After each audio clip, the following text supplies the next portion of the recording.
Today we're looking at the top 3 ideas in Shoe Dog, the new book from Phil Knight, the founder of Nike. Number 1, have a crazy idea. Phil Knight is a trailblazer, just like those guys who made the Oregon Trail. Hailing from Oregon, Phil knew that life is short, even as a young guy. He wanted to leave his mark on the world. Actually, he said, I didn't want to lose. He said the secret to happiness lay somewhere in that moment when the ball is in midair, when both boxers sense the approach of the bell, when the runner's near the finish line and the crowd rises as one. There's a kind of exuberant clarity in that pulsing half second before winning and losing are decided. I wanted that, whatever that was, to be my life, he said, my daily life. In college, Phil was a runner. He lettered 3 or 4 years, but that was it. That was the end. But he didn't want it to be the end. Was there some way to do that, he said, to feel what athletes feel without having to be an athlete? He wanted to play all the time, Like he said, that moment, the approach of the bell. I totally get that. I've often fantasized about being a gym teacher. Can you imagine playing dodgeball all day? Anyway, somewhere in these musings, Phil had a crazy idea. History is filled up with crazy ideas. Number 2, go all in.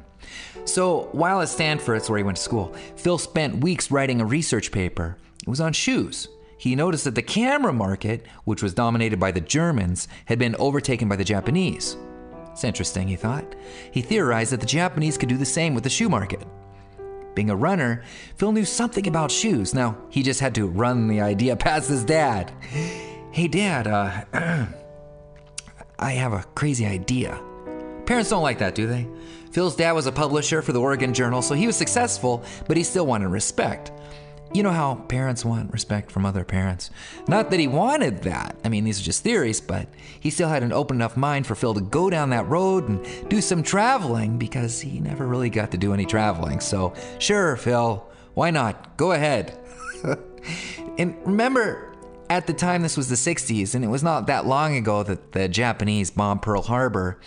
And then, we dropped the bomb on Nagasaki and Hiroshima, so this was a little bit nerve-wracking to go into this territory, but he didn't let this stop him. And he took a sidetrack selling encyclopedias in Hawaii. He was beginning to tour the world. On a spiritual level, it can only be called that, but all this eventually takes him to Japan and the Onitsuka factory. Gentlemen, he said to the manufacturers, gentlemen, the American shoe market is enormous and largely untapped. If Onitsuka can penetrate that market, if Onitsuka can get its tigers into American stores and price them to undercut Adidas, which most American athletes now wear, it could be a hugely profitable venture. The Japanese businessmen talked about it amongst themselves. What were they saying? Then abruptly, they all stood up and left. Was this the custom? Was this cultural? But after a few minutes, they returned, and they were in. Now realize, in doesn't really mean in Japan. They have their own customs and lingo, and so no doesn't necessarily mean no either, but it was looking good. Phil's new company would be called Blue Ribbon. Number 3, the big lesson of this story is, don't stop. Just keep going. Don't even think about stopping until you get there, and don't give much thought to where there is. When he gets home from Japan, Phil asks his father, Dad, did my shoes come in? It took forever, but they did. And in the meantime, he teamed up with his old track coach from Oregon, Bill Bowerman. Bill obsessed over shoes. That's what he knew. He knew shoes. And that's the idea behind what a shoe dog is. There are these people. Bowerman was a genius coach, a motivator, a leader of young men, so it's not surprising that he wanted in on Blue Ribbon, and he wanted 51% of the company, which made me, as a reader, a little bit nervous. But young Phil said, fine by me. And he knew what he's doing because Bowerman knew shoes. Most of Phil's highs and lows wouldn't even come from Bowerman, actually. They would come from doing business, setting up factories, doing business with the Japanese, doing business overseas, and not letting anything stop him. The fact that he loved what he was doing helped. On his travels, he met a charismatic wanderer, and he fell in love on the side of a mountain. Her name was Sarah, but she soon dumped him and said he's not sophisticated enough for her.